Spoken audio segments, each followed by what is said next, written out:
You are now listening to Mark the Median of Mark's Unexplained World on Hinckley Community Radio, a non-profit podcast radio station. Tonight's episode is about the strange murder of Charles Walton.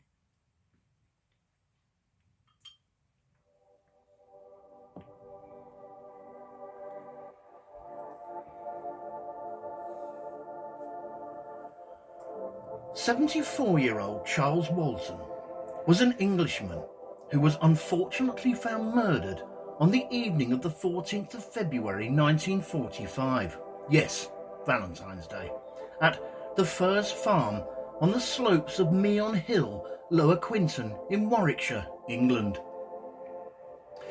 The case is notable as it was investigated by the foremost police detective of the era, one Celebrity Chief Inspector Robert Fabian, who led the investigation into Charles Walton's death.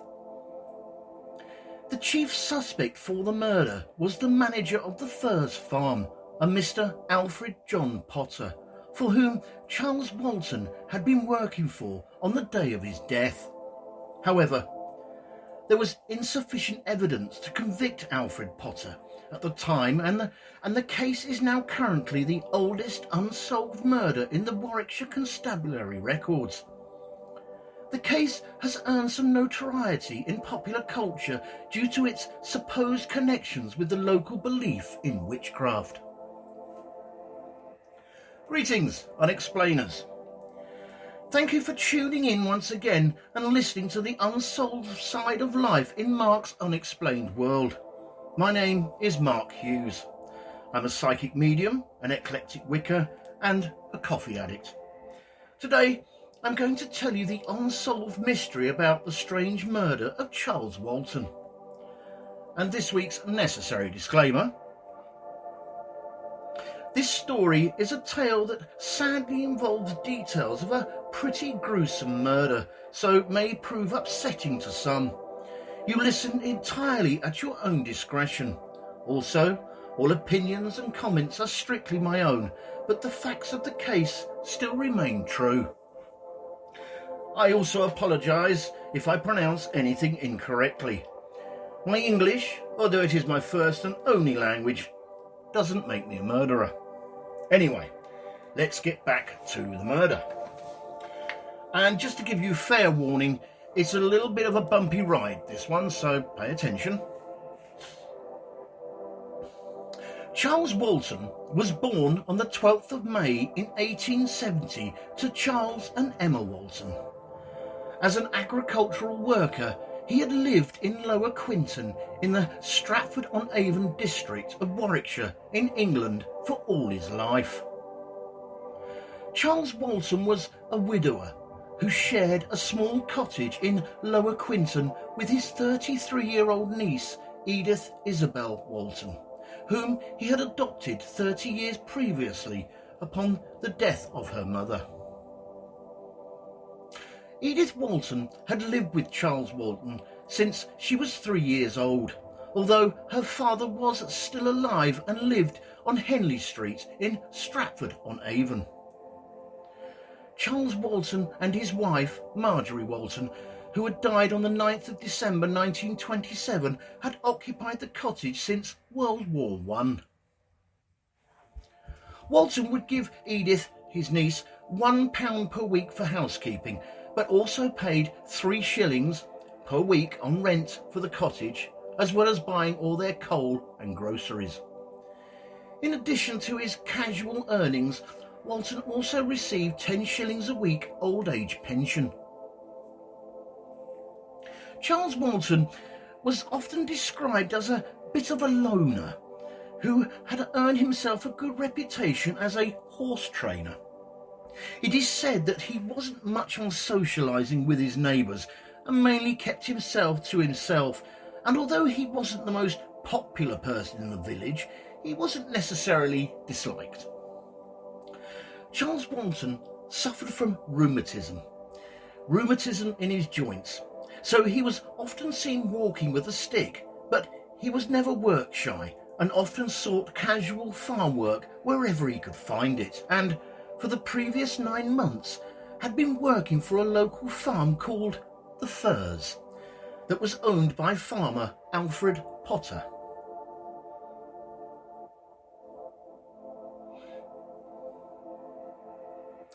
On the 14th of February 1945, Charles Walton left home and made his way to work with his pitchfork and his slash hook. On a short but interesting side note, a slash hook, or a bill hook, is a double-edged pruning implement with a sharp and straight edge on one side and a concave cutting edge on the other. It is a versatile cutting tool used widely in agriculture and forestry for cutting woody materials such as shrubs, small trees and branches.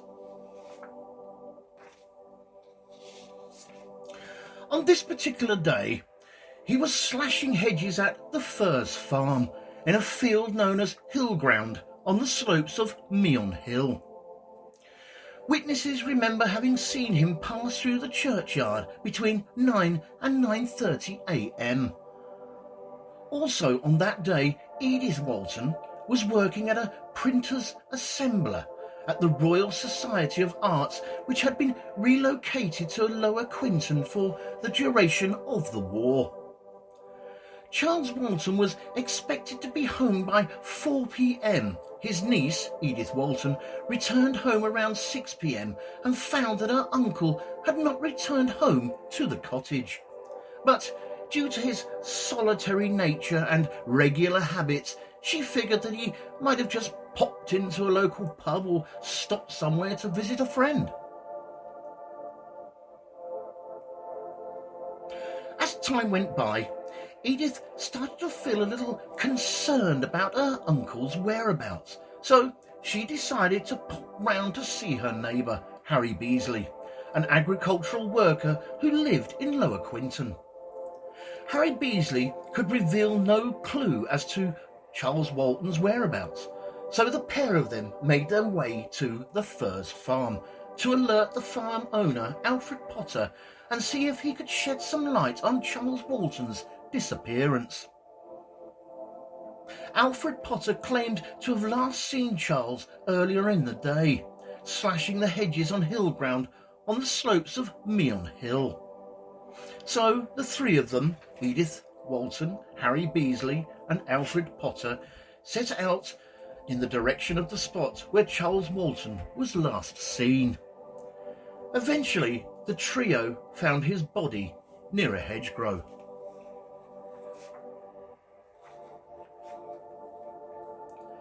He was found twisted on the idyllic slopes of Meon Hill. The murderer had beaten Charles Walton over the head with his own walking stick, then slashed his throat deeply with his trouncing hook and driven the prongs of the pitchfork into either side of his neck, pinning him to the ground. And on a closer look by the trio, they saw that a cross had been carved into Charles Walton's chest.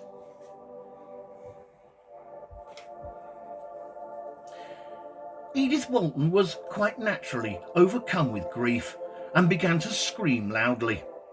Harry Beasley tried to pacify her and at the same time made sure that she didn't venture too close to the bloody scene. At that moment, another villager, Harry Peachy, was taking a walk along the other side of the hedge. Alfred Potter called out to him, directed his attention to the body and requested that Harry go and alert the police. Harry Potter stood guard over the murder scene and waited for the police to arrive, while Harry Beasley took Edith Walton back down the slopes of Meon Hill.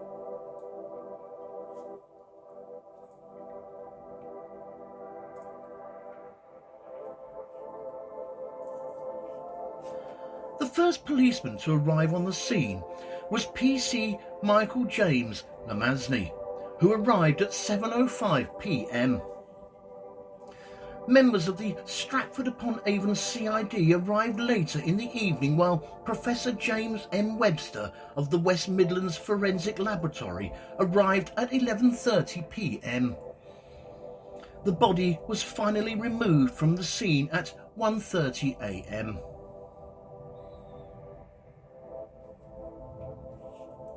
On the 14th of On the 14th of February at 11 p.m, Detective Inspector Toombs took a statement from Alfred Potter. Alfred Potter stated that he had been living at the farm for about 5 years and had known Charles Walton for all that time.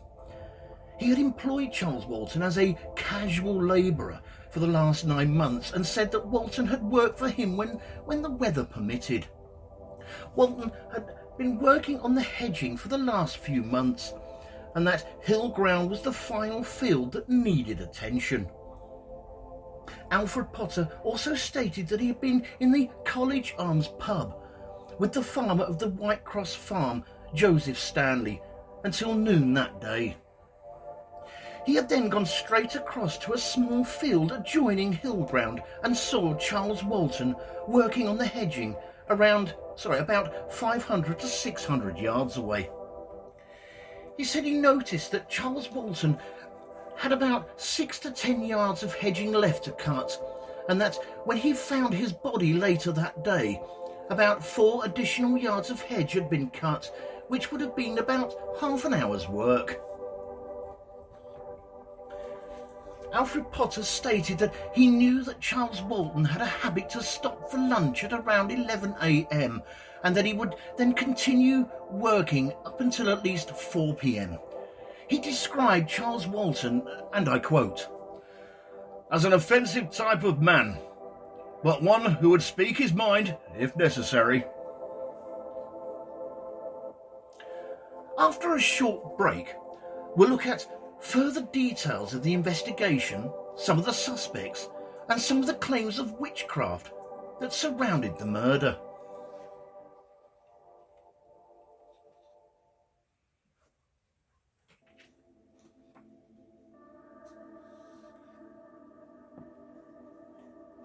This show is brought to you by courtesy of Neil Packer and the Haunted Antiques Paranormal Research Centre. Find them online at www.hauntedresearchcentre.com or at 9 to 11 Regent Street, Hinckley, LE10 1AW. Open Saturdays from 10 a.m. to 4 p.m. for guided tours of the haunted rooms at just £3 per person. Booking is essential at all times and over 16s only, unless accompanied by an adult. The haunted rooms are extremely haunted, and paranormal activity could, and has, taken place at any time. Some areas and particular objects or items can be quite scary and unnerving. Why not pay them a visit to see for yourself? Membership is available for £25 to qualify for selective discounts, and why not download the app, available on both iOS and Android, for only $3.99 to keep you up to date with what's coming up at the centre. Fright Nights was established in 1999 and was the first company in the world to offer overnight ghost hunt experiences to the general public, pioneering paranormal events since the last century. Now, over 23 years old, hundreds of ghost hunts join Fright Nights every month for the most thrilling ghost hunting experience worth remembering. If you have never been on a ghost hunt before, then why not join them on an event to see what it's all about? Fright Nights currently operate at hundreds of the UK's most haunted and exclusive venues with their teams of experienced paranormal investigators, mediums, and psychics. You are guaranteed a quality night of ghost hunting unequalled by any other company. They have a VIP members club for regular returning guests, offering discounts and exclusive event invitations. and they can host private events for you and your friends, clubs or work colleagues. They have also expanded their new Friends of Fright Nights pages with many more new things to come. So why not book early with a small deposit so you don't miss out? The balance is due 28 days prior to the event. Contact them on 07852 998 628 or email at frightnightsevents@gmail.com. That's frightnightsevents@gmail.com. Or why not visit their website www.frightnights.co.uk, where you can see the many locations they investigate and learn a lot more about them and the opportunities they have available. You can also visit their many social media sites for up-to-date information on all the places they have been to and what's coming up in the future. They look forward to seeing you soon. Fright Nights Ghost Hunting Events. Remember, only the original will do.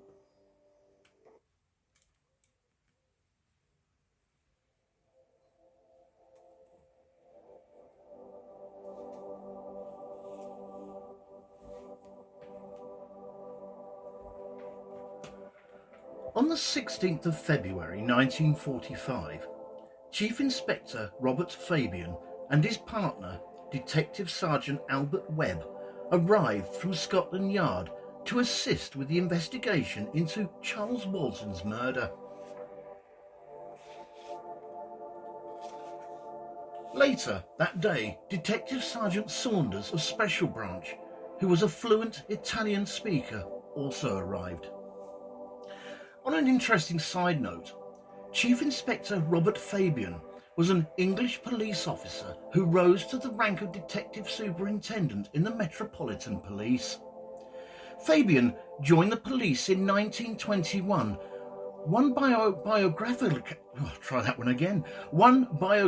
account of Fabian credits him with the capture of Robert Augustus Delaney, the first known cat burglar. After his retirement from the force in 1949, he worked as a crime writer. His work was dramatised in the 1950s BBC drama series Fabian of the Yard, based on his book of the same name, in reference to New Scotland Yard. Each episode ended with an epilogue in which the Chief Inspector described the real-life cases on which the preceding story had been based on.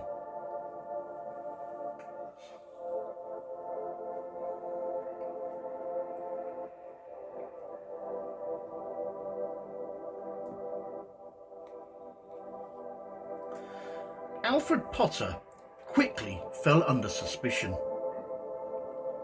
Alfred Potter was 40 years old at the time of the murder and managed the Furze Farm for L.L. Potter & Co., which was a company owned by his father, Levi Potter. P.C. Michael James Lamazny, who was the first police officer at the murder scene, knew Alfred Potter and his wife, Lillian Elizabeth Potter, quite well. So he was asked to stay close to them to see if they might unwittingly reveal anything. And Detective Sergeant Saunders, being fluent in Italian, began interviewing the Italian World War II prisoners held at Long Marston.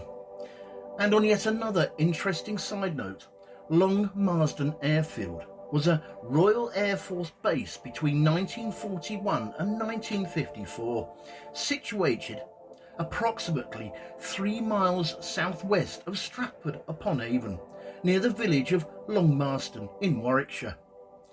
The airfield was previously RAF Long Marston, a Royal Air Force station, and used for training during the Second World War.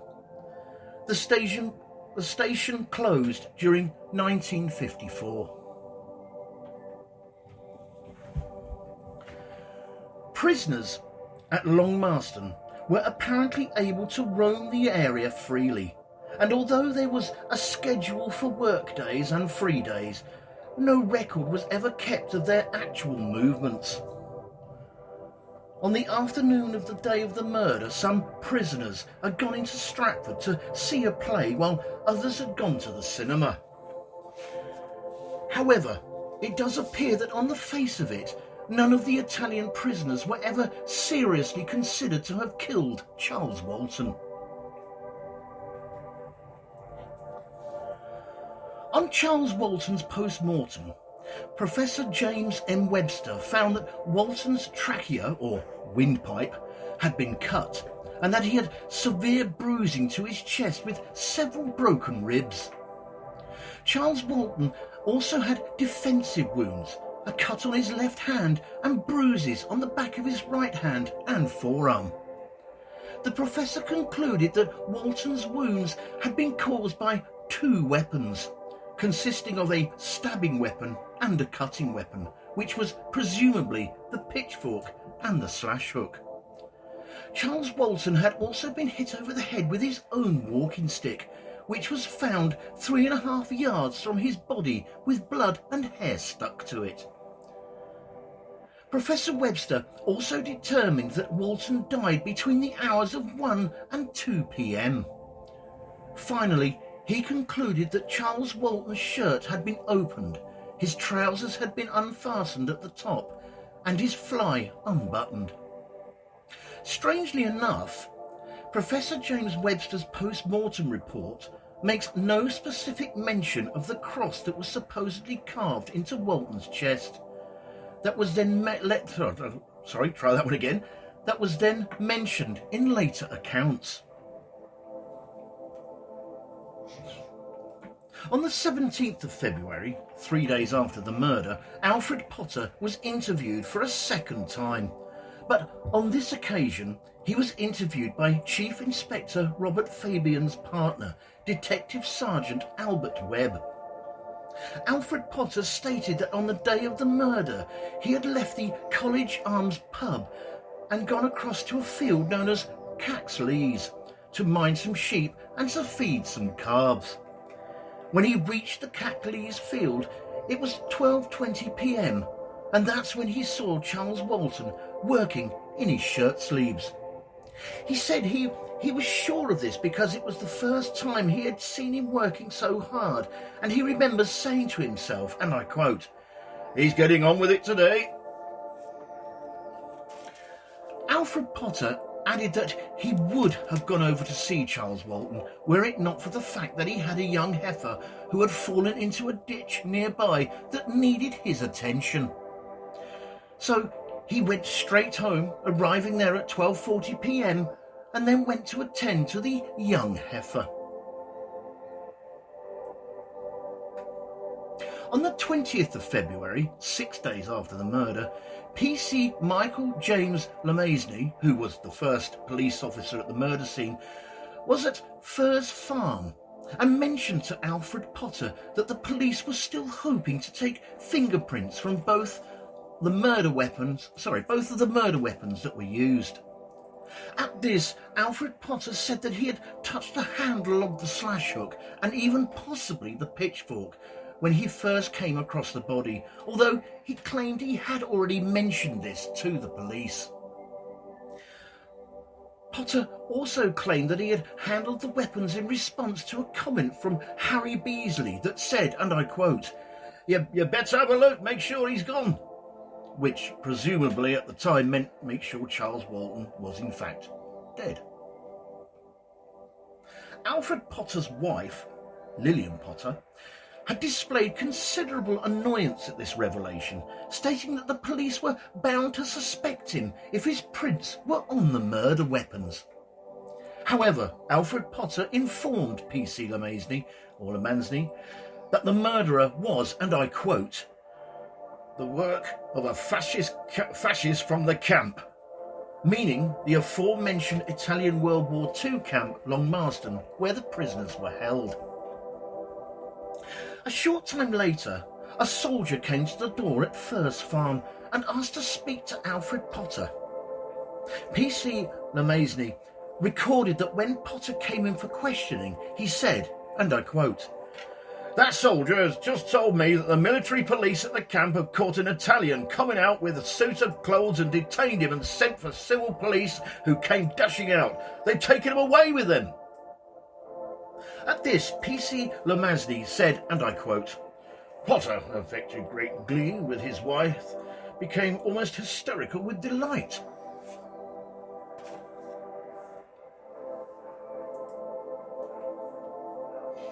On the 27th of February, Chief Inspector Robert Fabian asked for inquiries to be made at Stubbs and Bradstreet, who were a financial servicer, about any debts recorded against Alfred Potter or his father's company, L.L. Potter and Co. However, it was confirmed by Stubbs and Bradstreet that there were no debts. Chief Inspector Fabian also asked for inquiries to be made at the Ministry of Agriculture and Fisheries about the result of a test wages investigation made on the 12th of January 1945 at the Furze Farm by Inspector R.G. Elliott, who was apparently reluctant to reveal any information to Chief Inspector Fabian without authority from his headquarters. The police also took statements from two former employees of Alfred Potter by the names of William George Dyde and George Purnell. Both of the men confirmed that from time to time Alfred Potter had experienced difficulties in paying their wages. Although over the years a number of writers have suggested that Charles Walton had lent Alfred Potter money and its repayment was overdue, I should point out here that there is no proof that this was the case.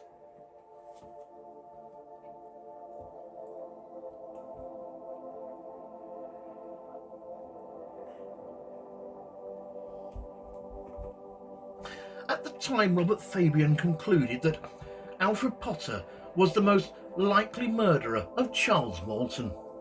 One of the clues was a pair of trousers that Alfred Potter had worn on the day of the murder. These trousers consisted of two marks on the front that Professor Webster believed were bloodstains. However, he also reported that they had been cleaned so thoroughly for positive analysis. Chief Inspector Fabian's other lines of inquiry revealed that Charles Walton's best friend was a 72-year-old man called George Higgins of Fairview, Lower Quinton. And although the pair were best friends, they'd not seen each other for a couple of months. George Higgins was employed by another farmer, a Mr. Valenda of Upper Quinton, and at the time of the murder he had been working in the barn just 300 yards away from Charles Walton at the time of the incident. The Chief Inspector speculated that George Higgins could have made his way across the fields unseen and killed Charles Walton. However, he doubted that at the age of 72 the old man would have sufficient motive or even the strength to mount such an attack. Statements were taken from over 500 residents of Lower Quinton, some as young as 11 years old, as well as other individuals who were in and around the area on the 14th of February 1945. A detailed search of the entire area surrounding the murder scene was undertaken, with the help of the with the help of the Royal Engineers using mine detectors in an attempt to find Walton's pocket watch or some other clue, but to no avail. Eventually, Chief Inspector Robert Fabian and his partner, Detective Sergeant Albert Webb, returned to London while a Detective Superintendent Alex Spooner continued to search for the murderer. By all accounts, Detective Spooner was pretty fascinated by the murder, so much so that it is claimed he continued to return to the village long after the rest of the world had concluded that the perpetrator would never be found.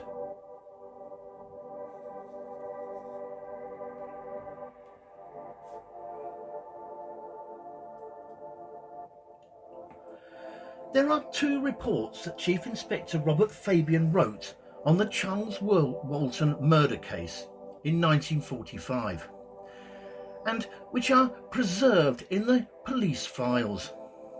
They make no mention of witchcraft, ritualistic killing, black dogs, natterjack toads, or blood sacrifices. However, 25 years later, Robert Fabian wrote the following, and I quote, "I advise anybody who is tempted at any time to venture into black magic, witchcraft, shamanism, call it what you will, to remember Charles Walton, and to think of his death, which was clearly the ghastly climax of a pagan rite.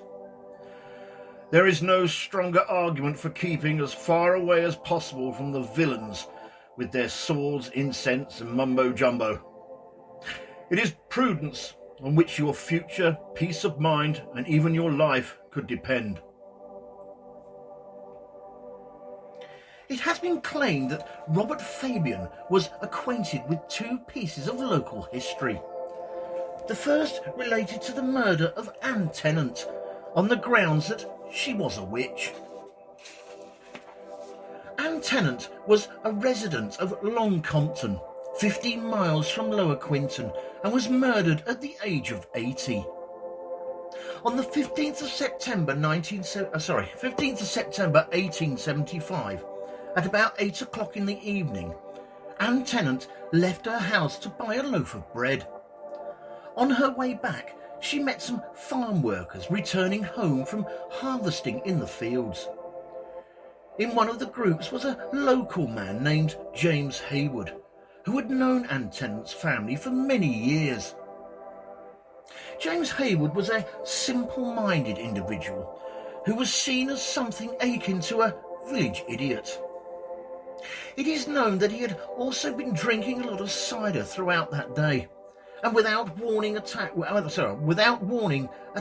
Anne Tennant with a pitchfork, stabbing her repeatedly both in the legs and the head. Local farmer going by the name Taylor heard all the commotion and ran to Anne Tennant's aid. Taylor managed to restrain James Haywood until finally a constable arrived. Anne Tennant was taken to her daughter's house, but sadly died of her injuries at around 11:15 that night. James Haywood claimed that Anne Tennant was a witch, and that there were other witches in the village, all of whom he intended to deal with in the exact same way. Although James Haywood was committed to trial for murder, he was found not guilty on the grounds of insanity, and spent the rest of his life in the Broadmoor Criminal Lunatic Asylum. He is recorded as dying there at the age of 59 in the first half of 1890.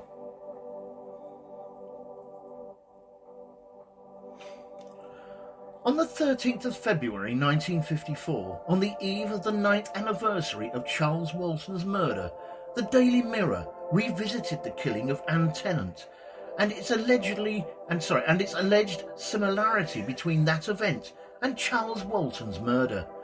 The report stated, and I quote, "The police have found one other link between the killings, but I am pledged not to reveal it."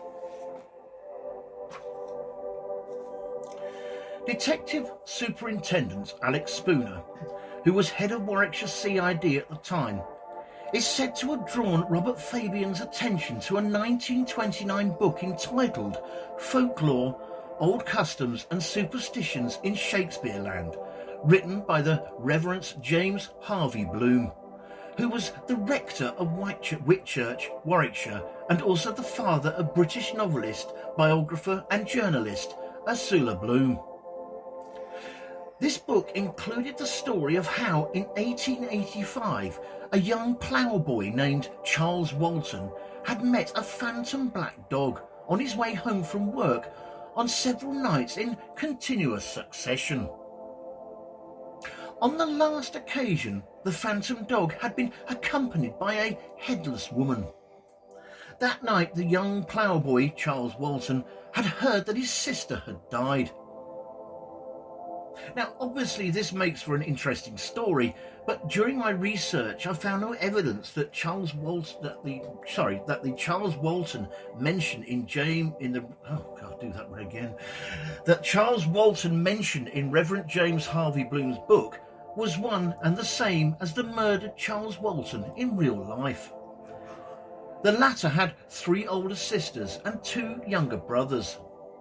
So if Charles Walton in the story was subsequently the murder victim, he would have needed to have had a sister who died during 1885. However, in real life, his sisters were named Mary Ann and Martha Walton, who were both married in 1891 and lived for some years thereafter, whilst his half-sister Harriet, in reality, was still alive in 1901. Consequently, the story must have related to another Charles Walton, unless his mother, Emma Walton, gave birth to a 4th daughter between the April of 1881 and the end of 1885.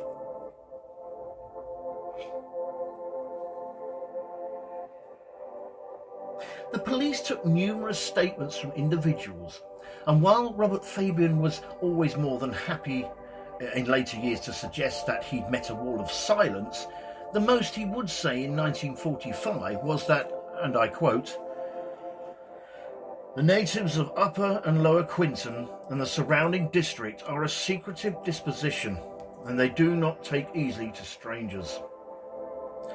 However, the truth may be that no one had seen anything and therefore had nothing to tell.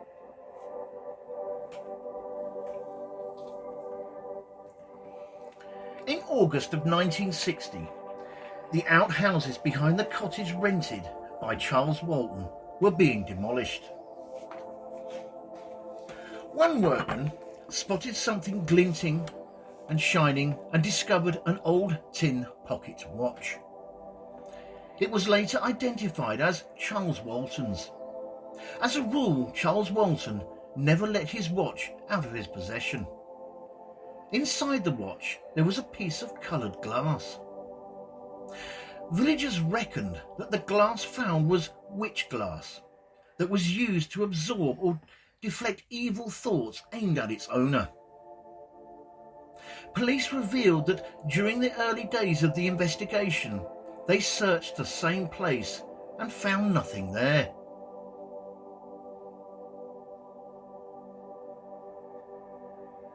As said previously, this case is currently the oldest unsolved murder case in the Warwickshire Constabulary records, and still remains unsolved to this very day.